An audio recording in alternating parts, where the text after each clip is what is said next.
up, guys? Back for week number 4. This video I'm going to do the same things I've been doing for the last 3 weeks, give you guys 6 plays that I like.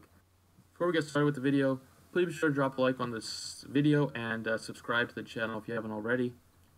Week 3 was alright. 1 of 2 on Draftkings, hit on the tiers lineup, missed out on the main slate because AJ Green got hurt, Chris Thompson sucked, Keelan Cole wasn't great, the entire Jags offense was terrible.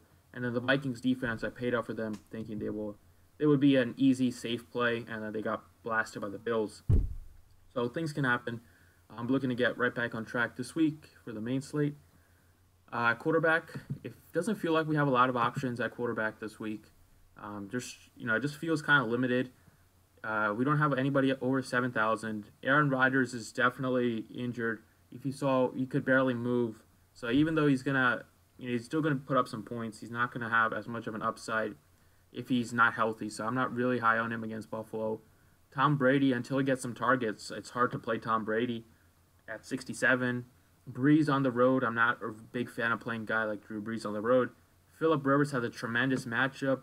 It might be too good of a matchup because there could definitely be blowout risk here if the Chargers go up by a couple touchdowns. They're just going to go to the ground game. So that's going to reduce Phillip Rivers' ceiling. Watson looks pretty good at 63 against the Colts on the road. Matt Ryan, once again, at 6,100. He seems like a great play. But I think there's a guy that's a little cheaper that I like. This guy has the best matchup on the slate. The total is the highest so far at 50. And that guy is Eli Manning. He's playing at home. He's at 5,600. He's super cheap. I'm not sure how many people are going to endorse playing Eli Manning in a cash game like I am, but I think he is, the perfect guy they look for in a cash game. A cheap quarterback in a high total at home. It just pretty much works out every time. With Pat Shurmur, his completion percentage is going through the roof. 75% against Dallas, 86% against Houston. He looked great against Houston. The offensive line looked 100 times better than they did against Dallas. Only got sacked 4 times. And he was, just very smart with the ball, just throwing great, crisp passes, has a lot of targets, a lot of weapons to throw to. So at 5,600, the Giants should put up a ton of points this week against a terrible Saints defense. Not sure what it is, but their defense is terrible against the pass. And it's not even looking like a fluke. Like, there might be a system. The system's just not right now for the Saints defense, so they're going to need like a complete overhaul to get the defense right. Their defense is giving up the most points per game, 32, the most third most passing yards at over 330. They are good against the rush, so that should mean that Eli Manning should throw the ball a lot. And just overall, the Saints defense is terrible. I like Eli Manning, to potentially throw 3 touchdowns this week. So at 56, super cheap, might not be too popular, which is a good thing. But I just like the upside that he has a little bit. Running back, Melvin Gordon really sticks out at 8,300. The matchup is 100 times better going from the Rams on the road to the 49ers at home. If this game turns into a blowout, it should benefit Gordon a little more than a guy like Rivers. Just because if the Chargers are up by 2 touchdowns, they're going to run the ball with Gordon then instead of throwing the ball a lot. So Gordon should finally get 20-plus carries this week if that game script works. He's also a huge factor in the passing game, so he's like a 4th receiver that you get. So ton of touchdown upside with Gordon, 8,300. I think he's a great bet for 25 to 35 DraftKings points this week. Another running back that I like is Marshawn Lynch. His role is very secure with the Raiders. John Gruden loves him. He's giving him 18 to 20 carries every game. He gets all the goal line carries. He gets a couple catches out of the backfield. So, hey, we'll take those 3 to 5 points that he might get with the few passes that he catches. And, like I said, at the goal line, it is going to be the Marshawn Lynch show. So, against the Browns at home, the Raiders are desperate for a win. And with Derek Carr just continuing to throw a ton of interceptions, Marshawn Lynch should just get all the red zone carries. So he just play a huge factor in the red zone because Marshawn Lynch is very secure with the ball. Doesn't fumble very often. So at 4,800, he's super cheap. Has the potential to get multiple touchdowns this week. So I like him a lot. I'm going to be playing Eli Manning. I like pairing him with his favorite target, Odell Beckham at 87. Like I said, I love the Giants offense this week, specifically Beckham and Manning. Not really high on the running game. Beckham's going to get double-digit targets every week. He's finally hasn't found the end zone yet. This is a perfect spot for him to find the end zone and just have a huge week. So I think he's going to be the highest scoring receiver this week and finally, get into the end zone, maybe not once, but maybe a couple times. So at home, he should play very well. Another guy is Tyler Boyd. So he's going to be chalk this week, especially if AJ Green misses the games, he's going to be mega chalk.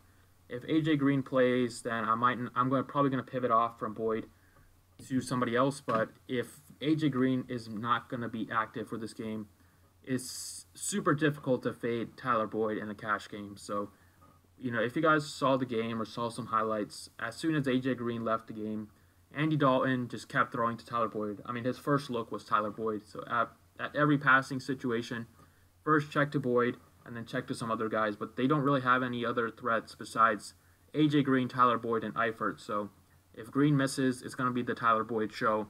At 4,600, he's way too cheap against the Falcons defense, who, just like the Saints, they're both terrible. They're terrible against the run and the pass. Andy Dalton has been pretty good this year, except he's thrown a lot of picks. But I think Boyd at 46, super safe play this week. And the last but not least, Geronimo Allison at 4,700. So Allison has been very consistent through the first 3 weeks. With Jordy Nelson gone, Allison is the clear number 3 receiver, maybe even the number 2 receiver, as Randall Cobb, besides a big week 1, hasn't really gotten a lot of love from Rodgers. So Rodgers is mainly looking like he likes Geronimo Allison and Devontae Adams and maybe Jimmy Graham a lot. So Geronimo Allison at 4,700, super cheap, has touchdown upside, big play upside. This Bills defense, they managed to shut down Kirk Cousins, but no, their defense is not great. Aaron Rodgers is going to throw the ball a lot. The Packers, they rely on the passing game, and as long as they continue relying on the passing game, as long as Aaron Rodgers is the quarterback, and as long as Geronimo Allison is under 5,000, I'm going to continue being high on him because he is just a great play. Just super safe with upside. So at 4,700, he makes for a great play. There's a ton of cheap wide receivers this week, like I mentioned. If you're looking for another cheap guy, Calvin Ridley is going to be chalk, but he's a great play just because the Falcons are at home. They're going to put up a decent amount of points. The Bengals' defense isn't great. The pass defense is not great. So Calvin Ridley at 49, he's gonna be popular, but in a cash game, he's fine. I like Mike Williams a lot for the Chargers. If you're going to be playing any receiver, he's only 4,500, super cheap. Had 2 touchdowns last week. Has already had 3 touchdowns through the first 3 weeks. He was the number 7 overall pick last year's draft. Injuries really derailed his rookie season, but he's looking really good. And at 4,500, his snap count continues to go up. So I like him a lot, as the Chargers should put up a ton of points against the 49ers. So, those are the guys that really stick out in the 4K range. There are 4 guys that are really looking great. Tyler Boyd, Allison, Mike Williams, and Calvin Ridley. If you want to go super cheap, you can go to Sanu.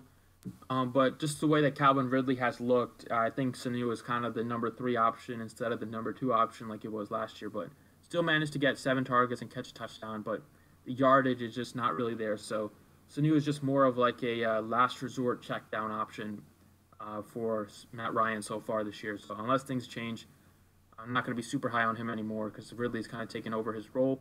That's it for this week. If you want to join us, you can visit the website, dfsprocess.net, links in the description. Thanks for watching, and good luck this week.